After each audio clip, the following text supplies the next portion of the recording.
Hi, this is Tim Martin with the Team Assessment Project.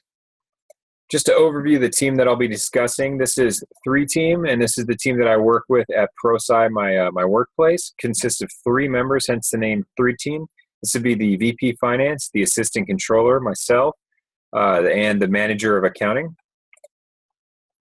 So to overview the scores that we got for problem solving, it was a 12. So this is the lower end of the medium range. Idea management was 19, very high, and innovation process dimension was 16, so high, but on the lower end of the high scale. So to kind of relate the score that we got back to the questions on the test, I think there's one area that brought the problem solving dimension down to the mid-range as opposed to high for our team. And I'd say that's probably one of the questions would be the emotions on the job and them being, quote, taboo, as question number 3 of the questionnaire states. I don't believe this to be the case, and we have a very open culture in our team that really shares these things, not in a way that's going to affect our judgment, but in a way that, life can get tough, and we want to be open about it and know when each other are struggling so that we can help each other out. We've also got very high team satisfaction, so I think this brought the score up a little bit. There's a lot of buy-in and achievement factors in our team. In other words, we take a lot of pride in what we do. We work very hard together, and so what happens in our team, as I think this is question number 4, what happens in our team has a great deal of impact on how we feel on the job and our satisfaction.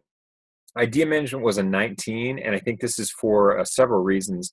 It's a very high score because our team encourages ownership. Our VP of Finance encourages us to be owners of our jobs and be able to develop processes and procedures, so he delegates that to us. He has a lot of trust in us. He tries to build our confidence. So one of the ways he jokes about this is if we have a problem when we come to him, 9 out of 10 times, he's literally going to give it right back to us and say, I'm going to leave it in your most capable hands. So I think this is a great way of enabling us on the job to be more confident in what we do. And we've also got a very collaborative environment to develop these ideas.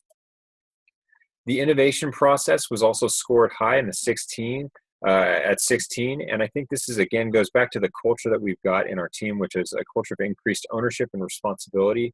Our boss, again, will come back and he'll push a lot of the stuff back on us, particularly for process improvement and developing processes.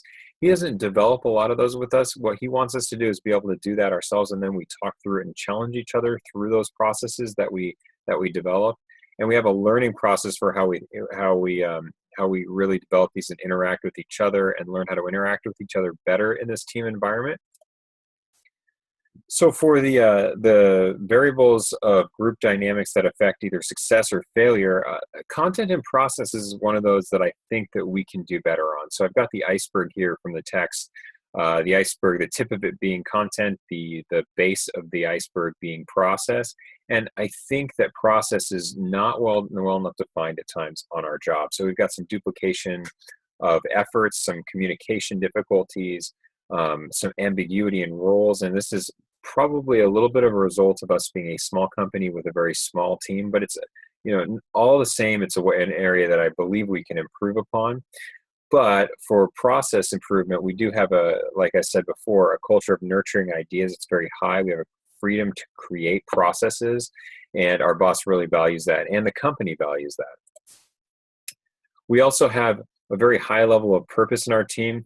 We are driven at our company by client success. So everything that we do as a team is really based on that client success. We try to be very flexible. We're in the service industry, we're in the intellectual property, but also the service industry. So a lot of our successes for clients are based on that flexibility that we have. And so that client success drives our purpose, and it really infiltrates our team. For leadership, our VP Finance is really a theory Y leader. So he's a strong delegator. He trusts us. He encourages us to problem solve, and he allows for us to individually innovate and trust that those innovations are going to be novel and they're going to be helpful. So he really wants us to nurture that idea management, that problem solving muscle that we've got in order to develop processes and procedures. As for membership, We have, I would say, a less diverse team simply because we're a small team, only 3 members. But I think given the size of our team, we've got a very good level of diversity given the constraints that we have with just 3 people. Our VP Finance is very big picture oriented. He's not really down there he's not in the trees and the branches with the assistant controller, who's myself, and our manager of accounting. We are more detail oriented. I'm kind of a in between the big picture and the detail oriented trees and branches. So I think that I balance the team out really well. And then our manager of accounting has a very high level of detail orientation. She's very process oriented, and so she can find a penny anywhere, and she's going to look for that penny, and she will find it. So we know that she's able to really focus on those details and give us a little bit of balance in our team, so we're not all big picture. And then as for norms, we've got a couple norms in our team. We've got productive ones, and I think one notable destructive norm. For productive norms, one of the biggest ones is the openness and communication. So this is a kind of an unsaid norm in our team where we really value communication and being open about what's going on with each of us, so that we can help to delegate and prioritize what's on the plate. And violations of this, actually, even though it's not a written rule or anything like that, violations that will actually get a somewhat verbal kind of reprimand, not in a very bad way, but it definitely irks our boss when there's this lack of communication. So we really try to be open. One of the destructive norms, I'd say, is the communication on deadlines that we have with our VP. It's sometimes he'll be asking us for anywhere between Wednesday and Friday to get something done, and we know to always err on the side of Wednesday because he wants it on Wednesday, and I think that can kind of add a layer of stress, and it might be something that's worth approaching. For our structure and role, like I said before, we have some ambiguity, and so this is an area that I think we could use improvement in. Again, we're a very small company, so this can, there's some gains we can make in this department, but some of it is just going to go with the territory. But again, there's overlaps in role, some role ambiguities, some communication problems within this that kind of will throw off our structure and role.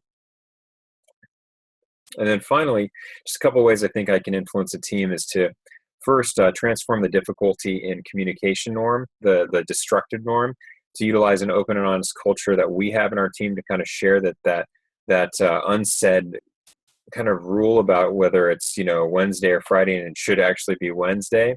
That kind of puts us on edge, and I think that's something that I can really actually bring to my boss, and he's very open and receptive to that type of constructive criticism. And then lastly, just to help drive process improvement and reduce unnecessary duplication. So thank you for your time, and God bless.